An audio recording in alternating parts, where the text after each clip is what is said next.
Le problème du travail, le fait du travail, il faut que d'abord comprendre avant que je commence là-dedans, là, que tout ce que je vous dis au niveau du travail, c'est pour plus tard. Il y a des choses qui sont réellement à longue échelle, qui sont directement liées à votre changement vibratoire au cours des années. Puis, la compréhension du travail dans ce cadre de changement vibratoire-là, dans ce cadre de cette conscience-là, va venir automatiquement. Mais c'est une conversation qui est importante parce que c'est une conversation qui nous situe au niveau psychologique concernant la valeur psychologique du travail, la valeur sociale du travail, la valeur vibratoire aussi du travail. Mais la seule parenthèse que je veux faire, c'est que tout ce que je vais dire ce soir concernant le travail, c'est plus tard. Assez. Je vous dis plus tard pour pas que vous développiez d'attitude puis que vous commenciez à tout chambarder votre vie au niveau du travail. Fait que c'est une chose, dans le fond, que vous ne devez pas vous occuper pour le moment.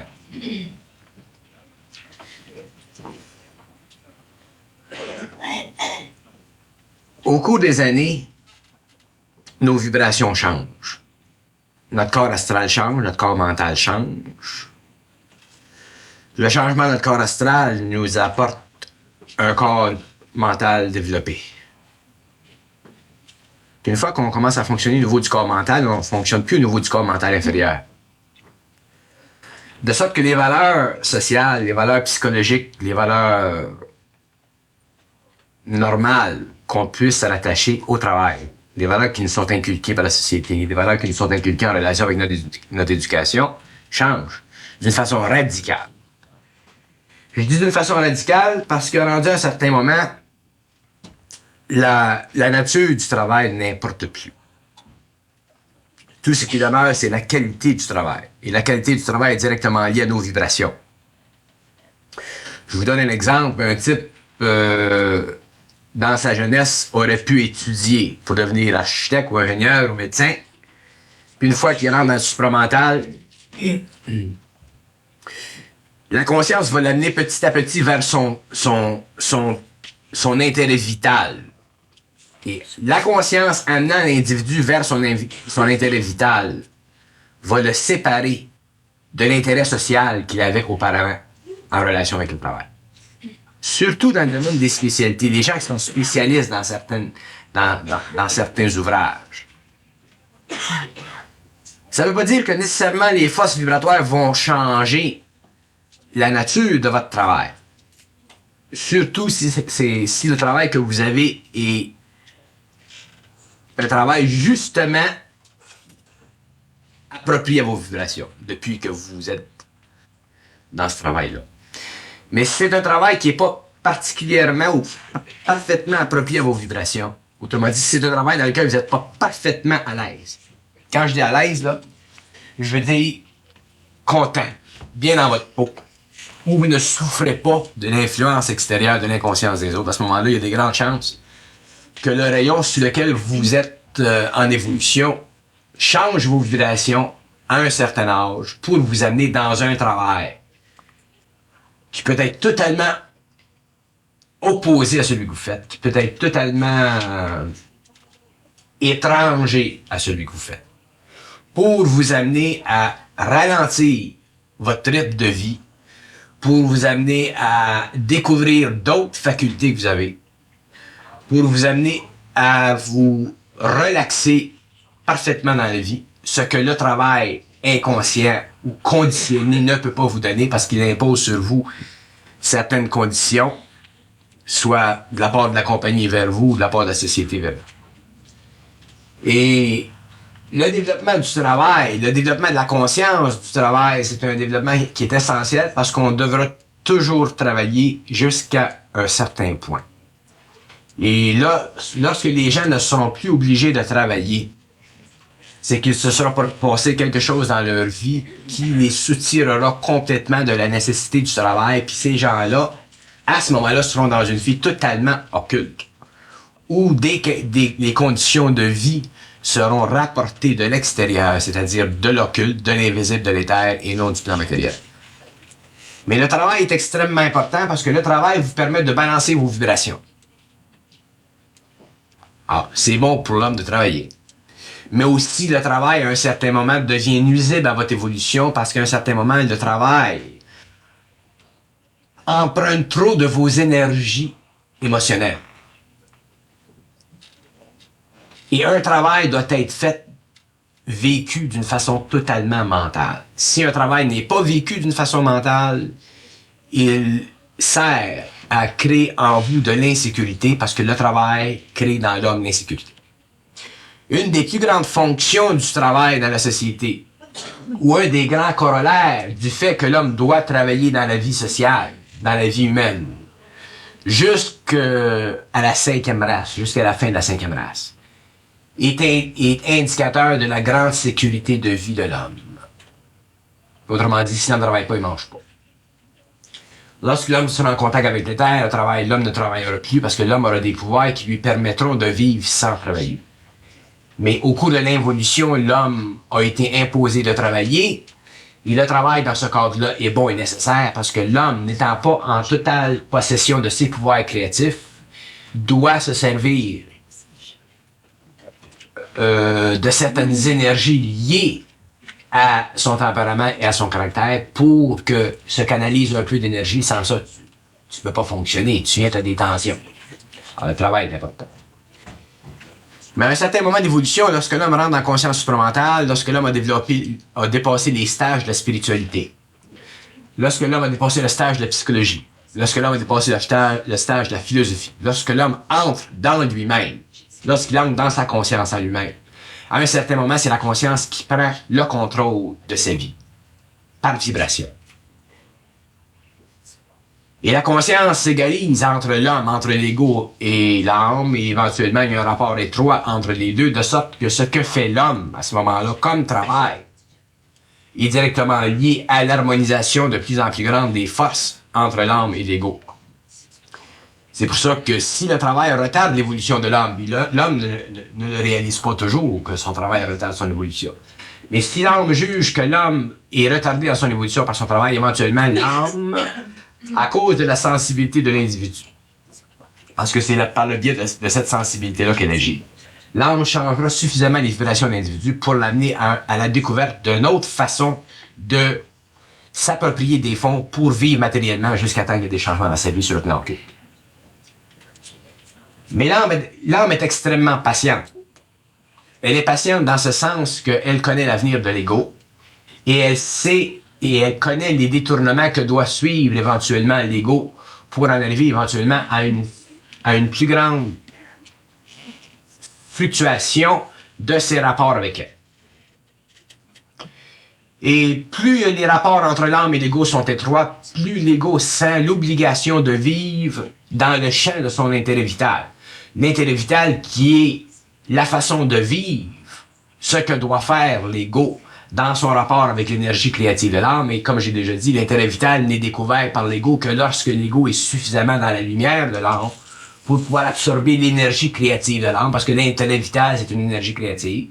Et l'ego ne peut pas bénéficier de cet intérêt vital-là tant qu'il n'est pas dans la grande humilité de son esprit, tant qu'il n'est pas dans la grande conscience de l'âme, tant qu'il n'est pas dans la grande harmonie vibratoire avec l'âme, tant qu'il n'est pas suffisamment conscient de l'âme au niveau de son corps matériel pour réellement suivre le mouvement de son énergie sur le plan matériel. À ce moment-là, l'intérêt vital se développe et l'ego s'aperçoit que le travail qu'il fait, c'est le travail qu'il doit faire et non le travail qui lui a été imposé par des conditions extérieures à lui-même. Mais avant que ce temps-là arrive, ça prend un certain nombre d'années, puis éventuellement, lorsque ce temps-là vient, l'homme se découvre, c'est-à-dire qu'il découvre en lui ce qu'il doit faire, et à ce moment-là, le travail qu'il faisait avant devient totalement secondaire, disparaît, et éventuellement, l'homme peut faire autre chose. Mais comme je vous dis, l'intérêt vital, qui est le secret de l'âme, et qui est un don de l'âme vers l'ego, lorsque l'ego est harmonisé à l'âme, vient lorsque la conscientisation de l'homme, c'est-à-dire lorsque le développement du corps mental est suffisamment avancé pour qu'il puisse absorber cette énergie créative-là et ne pas détruire avec elle. In the meantime, l'homme, faut qu'il travaille, faut qu'il prenne soin de sa famille, il a des responsabilités, ainsi de suite. Et plus l'homme avance vers le point de la découverte de son intérêt vital, plus il est absorbé dans une énergie inconsciente de très grande densité dans la société. Surtout les gens qui travaillent dans des gros systèmes, dans les grosses corporations, dans les gouvernements, où ils sont constamment frustrés dans leur créativité personnelle, pour des raisons de toutes sortes. Et l'individu qui se conscientise automatiquement devient extrêmement sensible à lui-même, à ses propres vibrations, et lorsqu'il entre en contact avec l'inconscience extérieure, il souffre dans son travail. Et une des premières choses que l'individu doit comprendre, c'est que le travail n'est jamais absolu, que le travail n'est jamais parfaitement harmonisé à soi-même, même s'il apparaît comme étant la meilleure job qu'on puisse faire. Il apparaît comme la meilleure job qu'on puisse faire parce que c'est la meilleure job qu'on peut faire pour le moment. Mais lorsqu'on tombe dans l'intérêt vital, à ce moment-là, un autre job, un autre travail peut venir à la vue de l'ego, et à ce moment-là, l'homme s'aperçoit que ce qui s'est produit avant dans sa vie, c'était simplement temporaire pour l'amener à une expérience quelconque, pour l'amener à développer ses corps, pour l'amener à se conscientiser, pour l'amener à développer de la résistance, pour l'amener à développer de la neutralité, pour l'amener à pas se prendre au sérieux, ainsi de suite. Qui sont tous des mécanismes de l'âme imposés sur l'ego pour détacher l'ego, le déraciner de la terre fertile des émotions de l'homme. Dans la société aujourd'hui, c'est plus comme la société de 50, 70 ans, 80 ans. Là, 50, 70 ans, 80 ans, l'homme devait travailler parce que l'homme avait un grand besoin de se donner de l'abondance, de stabiliser sa vie. L'homme ouvrait des portes, ouvrait des nouvelles sociétés, de nouvelles colonies. Alors, l'homme avait des raisons de travailler très fort au niveau de son ego pour se créer un point d'attache vers la Terre. Mais à la fin du 20e siècle, l'homme entre dans une société qui est extrêmement développée, qui est construite dans le monde occidental. Et le processus inverse commence à se produire. C'est que autant l'homme voulait et aimait travailler dans le passé, autant l'homme, surtout l'homme conscient, va s'apercevoir avec le temps que le travail qu'il fait n'a plus d'âme. Le travail qu'il fait n'a plus de valeur réelle. Le travail qu'il fait peut être supplanté par autre chose, mais il ne sait pas quoi. L'homme va s'apercevoir que le travail qu'il fait doit, à un certain moment, lorsqu'il se conscientise, être changé, supplanté par autre chose, mais l'homme ne le découvrira pas tout de suite. Et à cause du fait que l'homme ne découvrira pas tout de suite que son travail présent doit être supplanté par autre chose, il aura une tension dans son travail. Ça, c'est déjà commencé. L'homme sentira que c'est pas sa place réelle, ce job-là. Et cette souffrance-là va grandir et va devenir plus poignante, plus réelle, plus aiguë. Et éventuellement, la vibration interne va forcer l'individu à changer de track pour s'orienter vers vers un autre travail. Pas nécessairement le travail lié à l'intérêt vital, mais probablement un travail de transition pour habituer l'ego à se déraciner de la valeur psychologique du travail qu'il s'est donné à cause du conditionnement social, à cause de son éducation, ainsi de suite. Lorsque l'homme commence à entrer dans la psychologie supramentale de l'œuvre, ils appellent ça la psychologie supramentale de l'œuvre, parce que après le travail, c'est l'œuvre. Lorsque l'homme entre dans la psychologie supramentale de l'œuvre, il n'est plus dans le travail, il est dans l'œuvre. Et l'œuvre est tellement grand en soi, dans ce sens que l'œuvre est tellement près de l'homme, tellement réel selon ses vibrations, que l'homme ne peut plus travailler. L'homme ne veut plus travailler parce que l'homme, lorsqu'il est dans l'œuvre, ne travaille pas. Il crée des pensées nouvelles, des idées nouvelles, ou il crée un courant, il met en action des forces créatives qui servent en relation avec le travail qu'il doit faire. Alors, à ce moment-là, c'est plus un travail, c'est une œuvre. Et lorsque l'homme est dans l'œuvre, il est dans la pensée créative, il est dans l'agencement des vibrations entre l'âme et l'ego et la personnalité. Et à ce moment-là, le travail qui était auparavant disparaît complètement de sa conscience et l'homme ne travaille plus. Il est dans l'œuvre. Et dans l'œuvre, il a la vibration de la volonté qui lui permet d'œuvrer selon les dictées de sa conscience créative. À ce moment-là, l'homme, on peut dire qu'il est en action créative, qui requiert un certain effort, mais il est bien dans sa peau parce qu'il sait à ce moment-là que ce qu'il fait, c'est ce qu'il doit faire.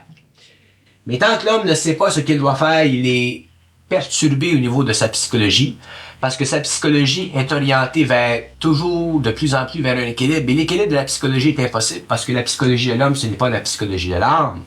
C'est le rapport constant du jeu entre l'ego et la personnalité. Et le rapport entre l'ego et la personnalité doit éventuellement être totalement mis à terre, de sorte que l'homme vit de la psychologie de son ego et de sa personnalité pendant des années de temps et cherche un équilibre entre ces deux-là. Mais un équilibre est impossible, c'est pour ça que les hommes étudient et cherchent pendant toute la vie, parce que le pont sur lequel ils marchent est un faux pont. Le pont de la psychologie de l'homme, le pont du rapport entre la personnalité et l'ego est un faux pont. C'est pour ça que les hommes qui se cherchent au niveau de la psychologie ou de la philosophie ne se trouvent jamais. Ils cherchent simplement à se trouver des équilibres de plus en plus perfectionnés pour se permettre de vivre des vies de plus en plus gratifiantes au niveau de la personnalité. De sorte qu'avec le temps, les forces de l'âme, sans se retirer de l'ego, sont obligés de passer à côté de l'ego pour permettre à l'individu quand même de vivre une vie qui lui permet de connaître une sorte de bonheur, mais c'est toujours un bonheur illusoire. Et le travail est un des grands blocs, une des grandes fondations permanentes au centre du rapport constant entre la psychologie de l'homme et la psychologie de l'âme. Le travail est un point central entre la personnalité et l'ego. C'est toujours dans l'esprit de l'homme, le travail. C'est une sorte de combat. Si le travail va bien, ça marche. Si l'homme travaille dans une boutique ou dans une compagnie où les rapports avec les hommes sont bons, à ce moment-là, le travail est plaisant. Mais tout d'un coup, où se produit un changement dans la compagnie, le président change, le gérant change, la vie de l'homme devient perturbée. Et l'homme ne peut pas entrer dans son énergie créative s'il est perturbé, parce que quand on est dans l'énergie créative, ça nous prend à l'intérieur un très très grand cadre. Autrement dit, il faut que l'on passe ou que l'on marche sur un pont qui est réel. Et le pont qui est réel, c'est pas le pont entre l'ego et la personnalité, c'est le pont entre l'ego et l'âme. Et ce pont est créé par la psychologie du supramental et non par la psychologie de l'homme. Mais tant que l'homme n'a pas découvert ce pont-là, ou lorsque l'homme est en voie de découverte de ce pont-là, il est obligé de marcher sur un autre pont. Et c'est là que le travail devient extrêmement important dans sa vie. Et c'est pourquoi l'homme doit comprendre que le travail dans sa vie, le travail qui n'est pas lié de près ou de loin à son intérêt vital, suscite en lui des émotions, retarde en lui son évolution, parce que ce travail lui enlève le calme de la primauté de l'acte. Alors, la primauté de l'acte, c'est l'acte parfait de l'âme dans l'ego sur la personnalité. La primauté de l'acte, c'est la présence de l'énergie de l'âme, c'est la présence de l'intelligence universelle, de la pensée, dans l'ego, qui dirige l'activité de l'ego dans les moindres recoins de la vie. Et la primauté de l'acte est directement liée à l'intérêt vital. Quand un homme est dans la primauté de l'acte, l'homme n'est plus dans l'humanité ancienne, il est dans l'humanité nouvelle. L'homme n'est plus soutenu par une psychologie matérielle, il est soutenu par une psychologie réelle. L'homme n'est plus influencé par une psychologie matérielle, il est influé sur par une psychologie de l'âme. Une psychologie qui est absolue, certaine, inébranlable, qui est directement liée à son intérêt vital, qui est directement liée à son œuvre, mais qui nécessite chez l'homme un grand calme intérieur, que le travail de chaque jour lui enlève, parce que le travail de chaque jour, dans la vie de l'homme, lui impose qu'il aille constamment à la recherche de la finance pour payer son loyer, pour payer ses activités. Et ça, c'est une très grande perte d'énergie pour l'homme. Et c'est seulement lorsque l'homme devient ou entre dans l'intérêt vital et que l'homme commence à découvrir l'abondance qui lui est donnée par les forces créatives, lorsque l'homme est libre de cette recherche constante du dollar pour se sécuriser matériellement, que l'homme commence à découvrir le vide plein du calme de la psychologie de l'âme. Et à ce moment-là, l'homme s'inquiète plus au niveau du travail et ses vibrations au niveau astral changent de sorte qu'il y a plus de matériel pour son évolution supramentale qu'il pouvait avoir. Toutes les activités qu'on vit dans la vie, même si elles sont bonnes socialement, même si elles sont bonnes pour l'homme en tant qu'individu ou membre d'une société. Lorsqu'on rentre dans la conscience supramentale, ces actions-là, ces activités-là deviennent secondaires et éventuellement disparaissent totalement parce qu'éventuellement l'homme découvre par toutes sortes de moyens des façons d'organiser sa vie en relation avec une psychologie réelle qui défie l'imagination de l'ego inconscient. Exemple. Un homme peut être très bien professionnel, médecin, spécialisé dans un domaine, et une fois qu'il est dans la conscience supramentale, peut très très facilement, là c'est un exemple graphique que je vous donne, je vous dis pas que c'est le même que ça va, mais je vous donne un exemple graphique. L'homme peut très bien et facilement un jour découvrir que ce qu'il veut faire dans le fond, c'est de s'ouvrir une petite boulangerie quelque part d'une petite ville, puis prendre ça easy. Ça veut pas dire qu'il travaillera pas, parce qu'un homme qui se conscientise travaille toujours. Mais l'énergie de son travail, l'énergie qu'il avait avant, qu'il dépensait avant dans le travail, à l'intérieur d'une psychologie matérielle, il va la dépenser dans d'autres activités. Se reposer, arranger sa maison, ainsi de suite, rencontrer du monde, parler, voyager. Autrement dit, la vie change complètement, devient extrêmement essentielle, fait partie d'une transition qui amène éventuellement l'homme à l'ouverture du troisième œil pour qu'à ce moment-là, la vie change totalement. Alors, je vous parle du travail aujourd'hui parce que je sais que demain, vous serez dans la réalisation du changement de vibration. Et demain, vous réaliserez que ce qui vous intéresse aujourd'hui ou ce qui vous intéressait hier n'est plus le même. Parce que vous n'aurez plus les mêmes vibrations pour vous attacher à la forme de ce qui vous intéressait. Et n'ayant plus les vibrations pour vous attacher à la forme de ce qui vous intéressait, automatiquement, vous allez être attiré vers d'autres choses. Mais pas attiré comme vous l'étiez avant, mais poussé vers. Autant avant, vous étiez attiré à telle chose, telle chose, telle chose, autant dans l'avenir, vous serez poussé par la vibration de l'âme vers telle chose, telle chose, telle chose.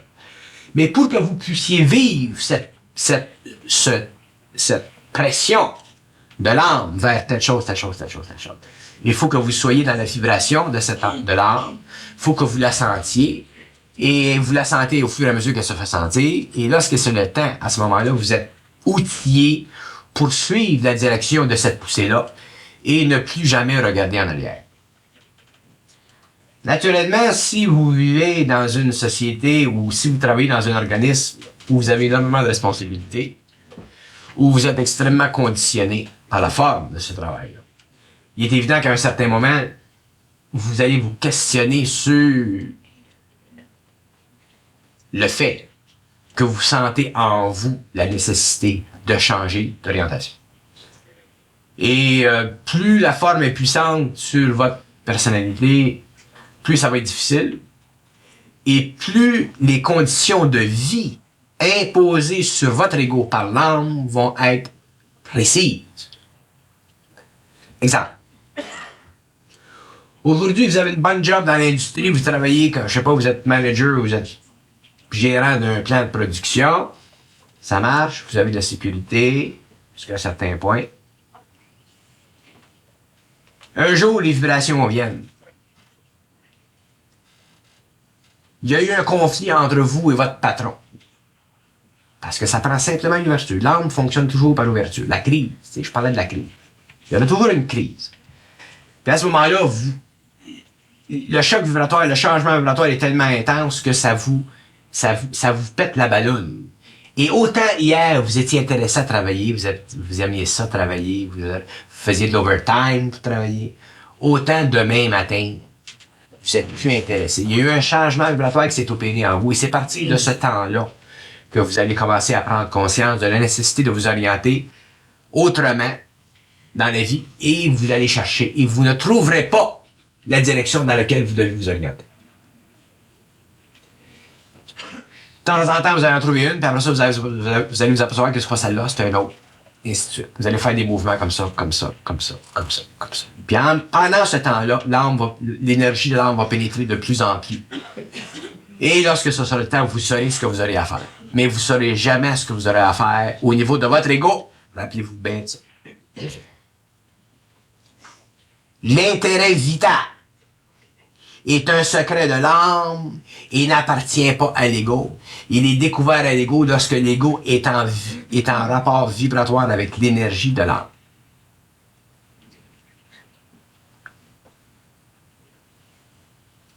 Ça, c'est un point essentiel. Surtout pour ceux parmi vous qui ont une grande sensibilité, qui sentent des choses, qui sentent vouloir faire des choses, qui sentent qu'ils devraient s'orienter dans tel domaine. Faites attention, ça ne marche pas de même. Si c'est lié à votre intérêt vital, vous ne découvrirez pas ce que vous avez à faire tant que les conditions ne seront pas là. Et quand vous le découvrirez, ce sera très facile. Il n'y aura aucun effort de la part de votre ego. Aucun. Tant qu'il y aura un effort de la part de votre ego, ça sera automatiquement lié à un changement de vibration, à un changement d'effort de la part de l'ego. Et ce sera directement lié à l'activité de l'âme qui cherche constamment à nuire à l'ego. L'âme nuit constamment à l'ego pour le pénétrer. L'âme est obligée, c'est les lois de l'âme. L'âme interfère constamment avec l'ego et ce que vous vivez, ce que l'on vit dans la vie, c'est ça. Toujours des interférences, des interférences, des interférences, des interférences. À tous les niveaux. Et l'âme nuit à l'ego pour se faire sentir par lui. Si l'ego est inconscient de l'âme, l'ego souffre pour rien. Ça devient de l'expérience pour l'âme. Si l'ego est conscient de l'âme, l'ego souffre pour quelque chose parce qu'automatiquement, il vit un changement de vibration. Et c'est le changement de vibration qui l'amène éventuellement à cette union avec l'âme et qui lui donne éventuellement cette psychologie de l'âme, qui est un pouvoir sur sa propre vie et qui lui donne éventuellement le pouvoir sur sa destinée, le contrôle de sa destinée, la vision de sa destinée, la réalisation de sa destinée, et éventuellement la prise de conscience essentielle au niveau du troisième œil pour l'avancement vers les champs de lumière qui sont le dernier développement de l'homme sur la Terre vers l'immortalité. Mais avant ça, l'ego a des expériences à vivre qui sont essentiellement liées à la déformation constante, à la destruction constante et éventuellement à la mise en pièces de sa psychologie normative, de sa psychologie humaine, de la psychologie qui est le produit de l'équilibre qu'il cherche à construire entre la personnalité et lui-même. L'ego ne doit pas avoir d'équilibre entre son ego et sa personnalité. C'est l'âme qui doit établir l'équilibre entre l'ego, la personnalité et elle-même. Mais les hommes, par la psychologie matérielle, cherchent l'équilibre entre l'ego et la personnalité et ça ne se crée pas un équilibre entre l'ego et la personnalité parce que la psychologie de l'ego est une psychologie fondée sur des formes et non une psychologie fondée sur le rapport vibratoire entre l'âme, l'ego et la personnalité. Si on regarde le phénomène du travail là-dedans, qui est un phénomène important, parce que le travail coïncide quand même avec un très grand pourcentage de nos activités quotidiennes. Un jour, le travail est remplacé par l'œuvre. Et c'est inutile à l'ego de chercher quelle est l'œuvre, parce que l'ego ne trouvera jamais l'œuvre, puisque l'œuvre fait partie de l'intérêt vital. Il ne sera jamais donné à l'ego que par des aspects qui sont ou qui seront pendant la période de transition liés à des échecs. Exemple, un ego peut avoir un désir profond au niveau de son rêve de plusieurs années.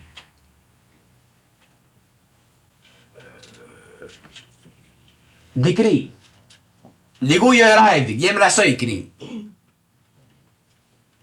La conscientisation se fait, il commence à écrire un petit peu, l'écriture automatique, ce que vous appelez vous autres l'écriture automatique, c'est l'autre. En tout cas, l'écriture, il commence à pouvoir dire des choses. Écrire, c'est dire des choses. Alors, l'ego commence à pouvoir dire des choses. Puis il commence à pouvoir dire des choses. Puis un petit peu plus, il commence à en dire un petit peu plus. Tout d'un coup, les choses qu'il dit commencent à se tasser un petit peu plus, dans ce sens qu'elles ont une plus belle forme. Quand les choses commencent à avoir une plus belle forme, là, l'ego, il se prend au sérieux, puis il pense, là, je vais écrire un livre. Parce qu'il commence à pouvoir organiser les formes de sa pensée sous le contrôle vibratoire de l'âme. Fait que là, il pense qu'il va pouvoir écrire un livre. Fait que là, il commence à se mettre aux têtes, puis il écrit. Puis d'un coup, hop, ça écrit plus. Ça écrivait tout à l'heure, puis là, ça écrit plus. Tout à l'heure, les idées passaient, puis là, ça passe plus. Fait qu'il y a un échec. Mais plus tard, peut-être que cette vibration-là sera la vibration amplifiée dans l'ego, réunie à la conscience de l'âme, qui lui permettra effectivement d'écrire ou de faire un travail dans cette direction-là. Alors, dans les périodes de transition entre le développement de la personnalité réelle contre l'involution de la personnalité irréelle, qui est le rapport entre l'ego et la personnalité, l'homme souffre la conscientisation, souffre l'énergie de l'âme, souffre de la conscience du rapport entre l'âme et l'ego, souffre de la volonté de l'ajusteur de pensée par l'âme et l'ego. Et c'est cette souffrance qui amène dans l'homme la lumière nécessaire qu'il aura besoin lorsqu'il entrera dans le plan de l'intellect vital.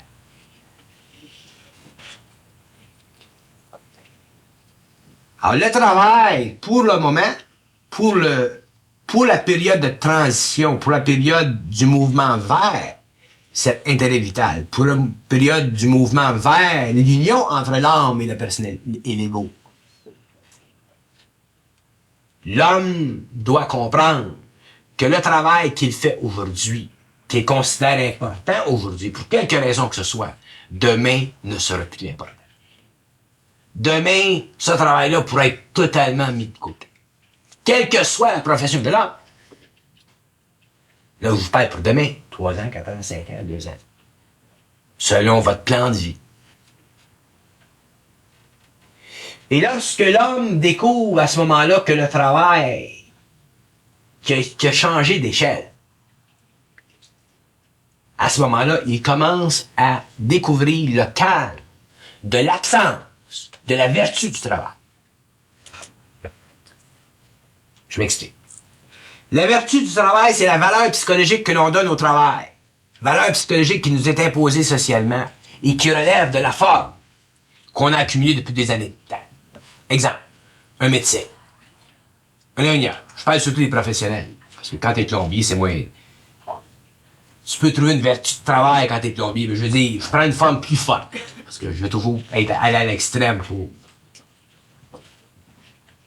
Alors, un homme qui est professionnel, qui a mis, autrement dit, beaucoup d'énergie pour créer une forme, lorsqu'il réalise un jour que la forme qu'il a créée doit être brisée par l'énergie de l'âme, à ce moment-là, l'homme commence à découvrir l'illusion de la vertu du travail. Puis quand une personne n'a pas découvert l'illusion de la vertu du travail, c'est pas des choses que je peux dire en public, ça. Parce que les gens ne comprendraient pas ce que je veux dire. Parce que le travail, c'est considéré bon, et c'est bon. Mais je l'explique dans une psychologie universelle, je ne l'explique pas dans une psychologie sociale normative. Alors, je suis obligé d'expliquer les mécanismes internes de l'homme en relation avec son pouvoir créatif éventuel pour faire éclater la forme du travail, mais maintenir l'importance du travail tant que l'homme n'est pas arrivé au point de rencontre entre son point vital et lui-même. Alors, la vertu du travail doit être vue. Je vous ai déjà dit que vous vivrez la destruction de toutes les formes, ceux qui s'en vont vers la lumière. Toutes les formes. Il n'y en a pas une qui va vous rester debout. Pas une. Pas une. C'est normal. Alors, je vous le dis tout de suite, je vous l'ai dit depuis le séminaire. Ça se fait avec vous autres suivant vos changements. Mais ceux qui iront vers la lumière, qui seront amenés vers la lumière, pas par leur ego, ou pas par leur désir spirituel, mais qui seront amenés par la force intérieure de leur propre âme, verront toutes les formes qui ont été à la base, qui ont été la fondation du rapport entre l'ego et la personnalité mises à terre. Tu peux pas rentrer dans les terres avec des formes, c'est impossible. Parce que tu peux pas rentrer dans la lumière et avoir en toi une illusion. Le travail, c'est la même chose. Alors, on doit, plus on se conscientise, plus on doit être capable de voir la dualité dans toutes les choses. On peut plus se permettre à un certain moment de voir seulement le bon dans une chose ou le mauvais dans une chose. Il faut voir les deux. Parce que dans toute chose, il y a du bon et du mauvais. Et ça fait partie de la conscience de l'homme, voir le bon et le mauvais dans toute chose. Si tu prends un en dessous, il y a un orignal d'un bord, puis il y a l'oreille de l'autre. Non, non, c'est... OK? Il y a toujours deux faces. Et la conscience fait la synthèse des deux faces. C'est le propre de la conscience de faire la synthèse du bien et du mal, du bon et du mauvais, du positif et du négatif. Parce qu'on ne peut pas rentrer dans la conscience de la lumière sans pouvoir voir les deux faces. Sans ça, un homme qui voit seulement le bien dans une chose ne voit pas le mal. Un homme qui voit seulement le mal ne voit pas le bien. Alors automatiquement, il est biaisé. Puis on ne peut pas être biaisé, on doit être neutre. Quand je veux dire être neutre, je veux dire être au-dessus du bien et du mal, les voir les deux, et se servir d'une force ou d'une autre pour faire un travail créatif, quelconque. Alors, au niveau du travail, qui est un bien, faut voir le négatif dans le travail. Puis ça, on peut le voir, le négatif dans le travail, seulement occultement. On peut pas le voir psychologiquement parce qu'on l'a institué, le travail. On l'a institué psychologiquement, le bien du travail. Et les conditions de vie nous ont fait instituer le travail en tant que bien. Dans la société humaine, à partir de la petite école jusqu'au Chevalier de Colombe, jusqu'au Rosefoy, puis jusqu'au franc-maçon, dans toutes les sociétés ésotériques et secrètes du monde, dans l'accordéon de toutes les idées qui partent d'un point à un autre, le travail a été toujours considéré et le sera toujours par la société matérielle de l'humanité considéré comme un grand bien. Et effectivement, pour l'homme inconscient, le travail, c'est un grand bien. Je parle pour l'homme conscient. Pour l'homme conscient, éventuellement, le travail n'est plus nécessaire. Il n'est plus nécessaire parce que l'homme conscient ne travaille plus, il œuvre. Mais pour l'homme inconscient qui regarde l'homme conscient travailler, à ce moment-là, l'homme conscient travaille. Puis l'homme inconscient dit, il est chanceux, il fait ce qu'il veut. Il fait ce qu'il veut. Parce que l'homme conscient fait ce qu'il veut. Et ce qu'il veut, c'est ce qu'il peut. Et ce qu'il peut provient de l'âme. Et l'on dit. Tandis que l'homme inconscient fait ce qu'il peut, mais pas ce qu'il veut. Alors, la vertu du travail, comme la vertu de toute chose, doit être ébranlée. Elle doit être vue. Elle doit être comprise. Mais à partir de soi-même intérieurement. De notre intelligence intérieure. Et non à partir de notre psychologie. Parce que notre psychologie, c'est comme une modice. Plus à coup, plus elle crée du linge, plus elle crée des fibres qui nous emprisonnent.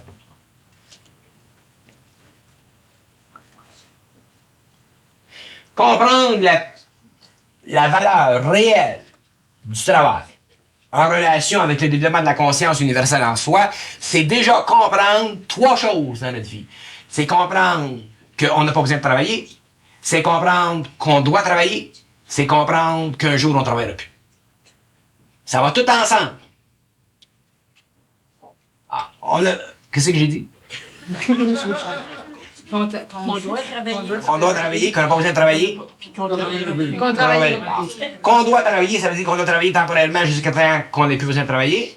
On n'a plus besoin de travailler parce qu'il y a un changement vibratoire qui nous permet d'entrer dans l'état vital. Puis on ne travaille plus parce qu'on est dans le terre. C'est quoi dans quoi? Dans les terres. Ah, dans les terres. Je comprends que ça pas là. Mais le point qu'ils veulent faire concernant la destruction de la forme de la vertu du travail, pour le moment, le point qui est le plus important, c'est de comprendre que l'ego ne doit pas se sentir appauvri dans son travail.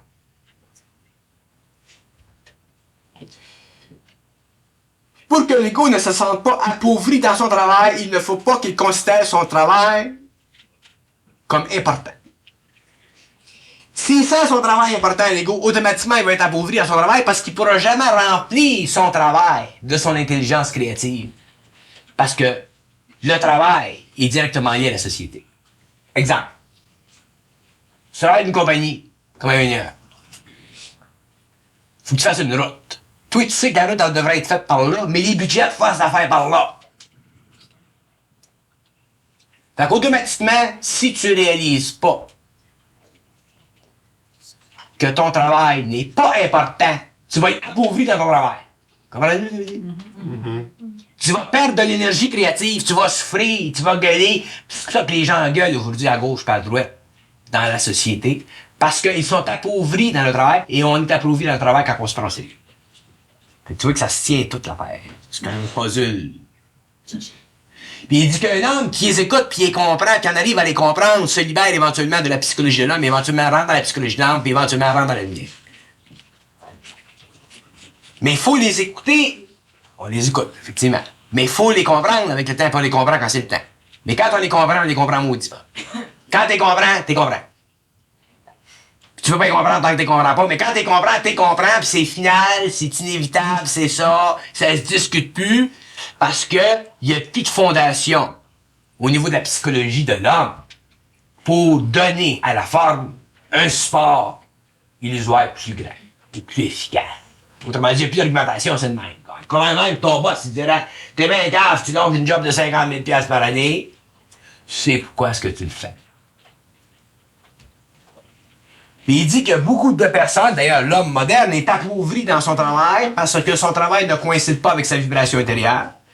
Et l'homme est encapsulé dans une structure doctrinaire, financière, qui influe sur sa conscience astrale, qui influe sur son corps de désir, qui lui impose la nécessité de faire de l'argent pour acheter des choses, parce que l'homme a droit à l'abondance, ça c'est sûr. Mais qui lui empêche, parce qu'il n'a pas la conscience réelle, de transmuter sa psychologie pour en adopter ou en vivre une autre.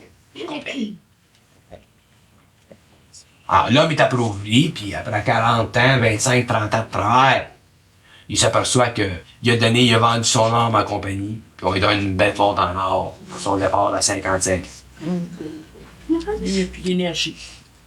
Il n'y a plus d'énergie, puis c'est là qu'à ce moment-là, il est rendu à 55 ans, 60 ans, mais là, il commence il s'en va chez eux, puis il fait son jardinage, puis il plante ses plantes, puis il s'habitue, mais comme il sait que c'est la fin, il perd d'énergie vitale dans son corps astral, puis il commence à vieillir, puis rendu à 70, il devient sénile, puis rendu à 75, bon, la femme, elle collecte les assurances.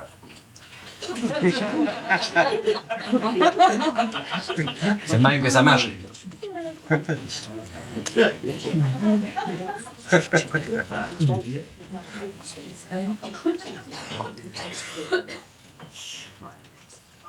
Il dit qu'on ne peut pas se permettre de vieillir trop pour rien. On doit vieillir normalement, naturellement, puis à un certain moment, la vieillesse, ce qu'on appelle la vieillesse, se myopie, elle s'arrête, la vieillesse. Autrement dit, tu peux avoir 70 ans, tu peux avoir les cheveux blancs, puis la barbe blanche, mais les gens ne peuvent plus te donner d'âge. Ils savent pas si t'as 70 ans ou si t'en as 200. Ils savent plus. Ils savent plus. Parce que t'arrêtes de vieillir.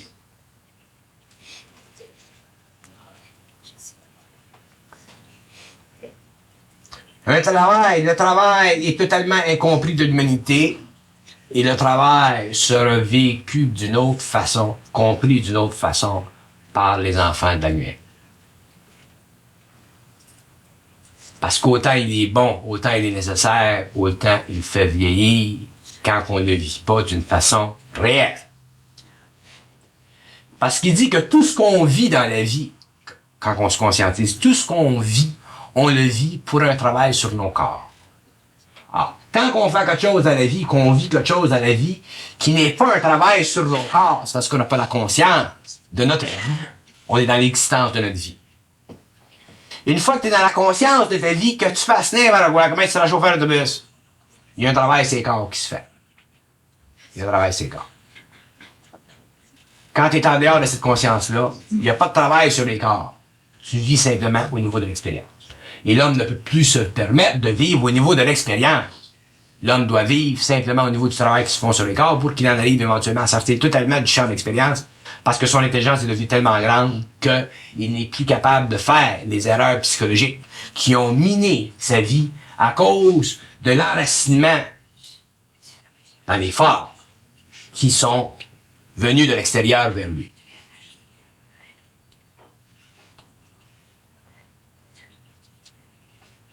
Autant le travail est grand et bon, est nécessaire, autant il est nuisible et non nécessaire. Mais ça se comprend pas tout de suite. Ça se comprend pas par l'intellect, ça. Ça se comprend vibratoirement et on le réalise lorsqu'on rentre dans notre intérêt vital.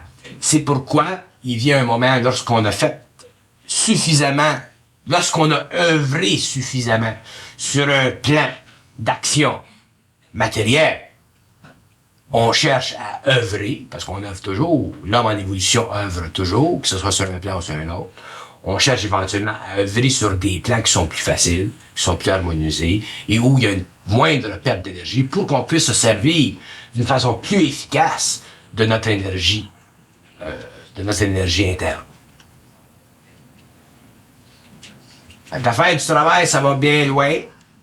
Puis c'est pour ça que l'homme qui se conscientise doit apprendre à ne pas travailler trop. Travailler juste assez pour suffire à vos besoins aujourd'hui. Mais pas trop. Sans ça, vous perdez l'énergie vitale, vous nuisez au développement du corps supramental et vous introduisez dans votre conscience astrale, dans votre corps de désir, des lignes de force suffisamment puissantes pour attirer vers vous des formes, comme un autre char, une autre télévision, un autre ci, un autre ça, puis là, vous vous mettez, c'est un cercle vicieux. Les dettes, le crédit, toute la problème.